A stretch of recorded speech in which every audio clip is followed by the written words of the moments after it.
Molly, I took a sip of water. I've taken, breathing into a paper bag. I'm trying to calm down a little bit. But John just quoted a remarkable stat out of the New York Times that in the 30 states where they track voter registration over the past 4 years, Democrats have lost to Republicans in every single state. Why?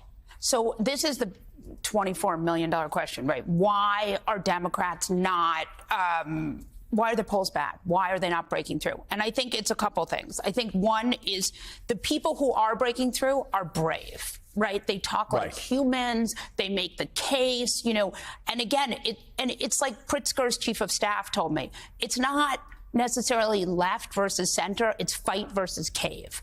And the people who fight get support. And the people who cave or are mealy-mouthed or are, very sort of corporatist-y, that crew, the crew that's afraid, cannot break through, does not appeal to voters. Voters want really their electeds to fight for them. Do Democrats feel betrayed by their elected leaders? I think that's what those polling numbers are saying. But that's to say, like people like Sherrod Brown jumped into the race, raised $3-point-something million in 24 hours. Like, there is support there. The question is, it's only going to be for people who really feel authentic, right? Sherrod's never been afraid of his shadow. Exactly. He's always spoken his mind. Chris Murphy, Sherrod Brown, Mondami, these people, AOC, they're not all exactly the same politically, but they are the same in the fact that they're brave and they break through. And you have to remember, if you look at the 2024 cycle, there were people Googling on Election Day, did Joe Biden drop out? Remember that? Mm-hmm. She did not break through. And part of that is because you have to go everywhere. You have to talk to everyone.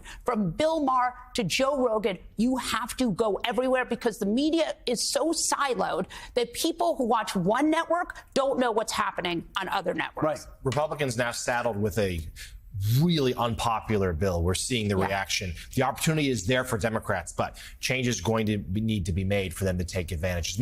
As you mentioned earlier, the National Guard has been seen patrolling new areas of Washington, D.C. Troops yesterday expanded beyond tourist destinations like the National Mall and the White House. They were spotted down by the Navy Yard patrolling Nationals Park as the team hosted the New York Mets. Troops were also present at metro stations across the district.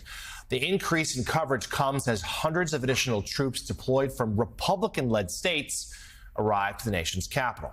Yet, the expanded patrols were certainly not welcome in every part of the city. Take a look at this. Residents outside of the Columbia Heights metro station chased out the law enforcement officers who'd been stationed there. Some officers wore unspecified outfits that simply read police. Meanwhile, two senior law enforcement officials tell NBC News the Justice Department is launching an investigation into the D.C. Metropolitan Police Department over allegations that officers manipulated data to make crime rates appear lower. The investigation stems in part from allegations against an MPD commander placed on paid leave back in May over suspicions that he altered some statistics in his district. The commander has denied those claims. Neither the DOJ nor the D.C. Police Department have commented on that investigation. The union, one of the police union members said it's been an ongoing problem in D.C. for some time. Do we still have Chris Matthews with us? Chris, so let's talk about this crime issue. And this is a great issue where, Donald Trump will sort of grab onto something that a lot of Americans feel in their gut. And then there will be overstepping of boundaries, whether it's ultimately legal boundaries or constitutional norms or political norms.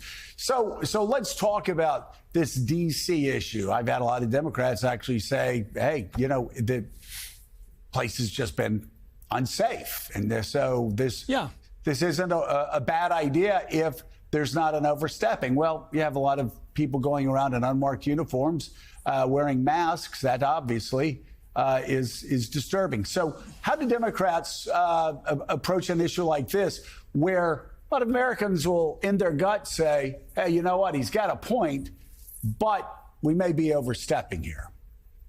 Yeah, I think that's right, and I think it's a mixed issue. I mean, crime is real. I mean, the Democrats love to say the crime rate is down or the violent crime rate is down, but murder's up. I'm sorry. If murder's up, people think they're scared and they have a right to be scared. That's a fact. And when you drive into Washington, what's the iconic picture you get? You drive under the overpass, the beautiful infrastructure in D.C. It's really beautiful, a lot of it. And you see all the graffiti. You go, why is that every night? Is every night at 3 o'clock in the morning these kids coming out there and spray painting this place? Can't anybody stop that? And you look at the pup tents on DuPont Circle. Why are there pup tents on DuPont Circle, one of the neatest part of the town, the most culturally interesting part of town? Why are there pup tents all over the place? Why doesn't the city run this? Why isn't the city fix this problem somehow? Why aren't they over at the homeless shelter? Why is it out in the streets? So it is a visible problem that he's addressing, especially for tourists. We don't need National Guards people guarding the monument, the Washington Monument, the Jefferson Memorial. That's not where the street crime occurs. It is in Southeast and Northeast where you have high crime areas, and that's a fact. So I think there's a lot of this, but it's also against cities. You say D.C.'s got a crime area. It's got a large African-American population. Philadelphia does too. Detroit does too. That's a way of winning the suburbs and winning the rural areas and making the rural areas really anti-city. This is very smart politically for Trump. Look at the mass of central Pennsylvania, that 55-county area, which is redder and redder all the time. Look at Ohio. It already is too red for a Democrat. It's going to be, I love Sherrod Brown. I hope he can pull an upset, but it's going to be a challenging race for him. And I got to tell you, these arid areas are like the desert. They're growing more and more red, and it's because they don't like the cities, and they don't like the black population, and they blame it on them and the liberal district attorneys. I know what's going on. This is how politics works. And I think, you know, when you got a murder rate that's climbing, don't tell me how safe it is in D.C., because with a higher murder rate, you get a little scared because that's life or death. Well, Marion Barry used to say, well, crime's going down if you don't count the murders. We're basically hearing the same thing in D.C. right now. He was a smart guy, you know, during the campaign, Donald Trump campaigned against Detroit in Michigan. He campaigned against Milwaukee.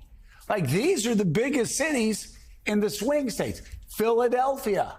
So as Chris is saying, he's playing that to drive up the numbers in rural areas and create this hostility that has racial overtones, that have sort of urban versus rural overtones, that have all of these different overtones that he's playing into. Yeah, before the RNC in Milwaukee, let's remember Trump was caught on a hot mic bashing the city. But it is an issue that he's using effectively to drive up, as Chris said, that opposition from rural voters. Chris